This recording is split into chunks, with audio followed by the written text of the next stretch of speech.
Que la paix soit sur vous, les Gaulois et les Gauloises. La Terre est plate et ça change tout. En effet, le globe terrestre, qui est un mensonge, a été renforcé et soutenu par bien d'autres mensonges. Il a aussi donné naissance, ou suggéré en tout cas, d'autres mensonges. Par exemple, la Terre, pour que la Terre soit ronde et qu'elle tournoie, il faut que quelque chose nous maintienne les pieds sur Terre. Sinon, on serait évacué dans l'espace extrêmement vite. Donc pour que les choses se passent telles qu'elles se passent, c'est-à-dire qu'on est sur une Terre stable où on peut marcher et on n'est pas projeté dans l'espace, il faut qu'il y ait une force qui nous retienne sur Terre. Ça, c'est dans la perspective du globe terrestre. C'est pour ça que tout ce qui est histoire de gravitation, universelle ou pas, toute la théorie de Newton est en réalité le résultat du globe terrestre. C'est-à-dire que Newton, qui était un héliocentriste, qui pensait que la Terre tournoie autour du Soleil, a inventé la théorie de la gravitation pour donner une justification au fait que voilà, on est sur Terre et on n'a pas l'air de faire mine de s'envoler. Donc la théorie de la gravitation et l'idée que dans l'espace les choses flottent, c'est un mensonge qui est venu pour consolider un autre mensonge. Donc c'est un mensonge qui est venu en renfort d'un autre. Le mensonge fondamental, c'est la Terre ronde qui tourne autour du Soleil. Et la gravitation, c'est donc un mensonge qui est venu le consolider, ce premier mensonge. Alors, la notion d'extraterrestre, elle est aussi une résultante, une conséquence du mensonge de la Terre ronde. En effet, si la Terre tournoie autour du Soleil,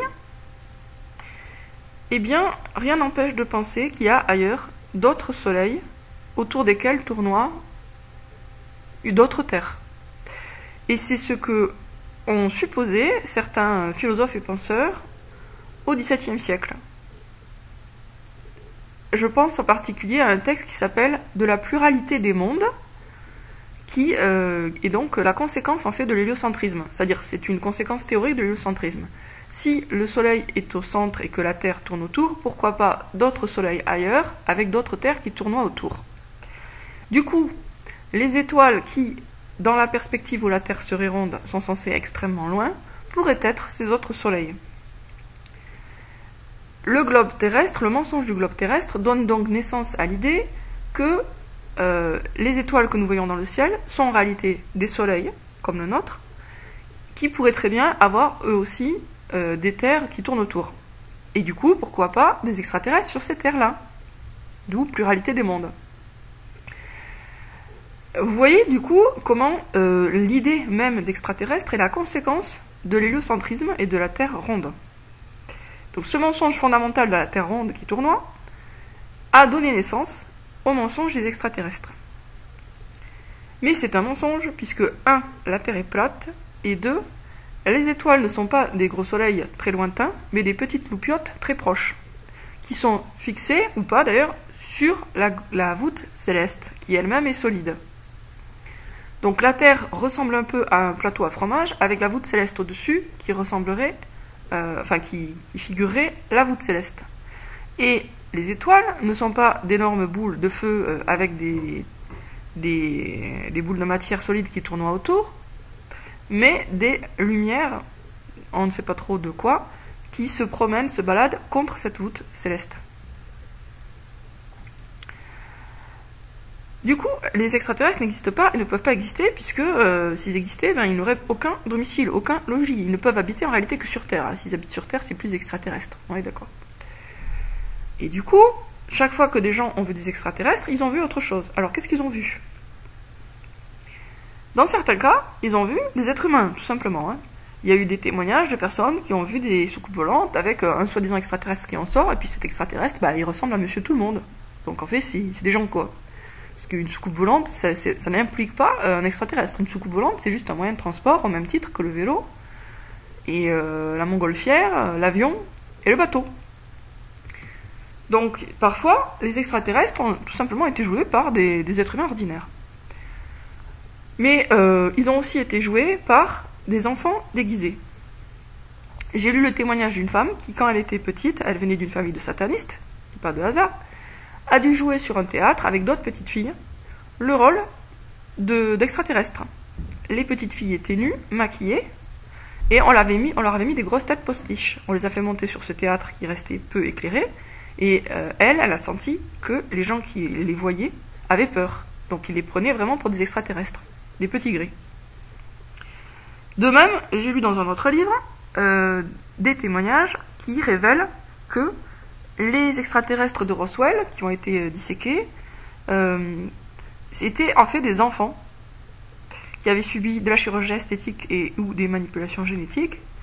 Et c'est ces enfants-là qui ont été considérés comme des extraterrestres. C'était une opération psy-op des Russes contre les Américains. Mais bon, on ne va pas rentrer dans les détails. Donc il y a plusieurs livres, plusieurs témoignages, très éparpillés. Hein, c'est pas une seule source, c'est vraiment des sources très différentes, qui révèlent que chaque fois qu'on a affaire à des extraterrestres, entre guillemets, en réalité ce sont soit des hommes, soit des femmes, soit des enfants qui ont été déguisés ou défigurés. Et c'est parfaitement cohérent avec la véritable forme de la Terre, qui est donc plate. De nos jours, énormément de gens croient aux extraterrestres parce qu'il y a un énorme effort qui est fait pour promouvoir cette croyance. Imaginez le nombre de films où il y a des extraterrestres. Et même dans les revues dites scientifiques, pseudo-scientifiques en réalité, on évoque régulièrement la possibilité qu'il y ait une vie ailleurs dans l'espace. Donc, ceux qui disent que la Terre soit plate ou ronde, ça ne change rien finalement, ils n'ont pas compris et surtout ils n'ont pas creusé le sujet. En fait, si, ça change beaucoup de choses.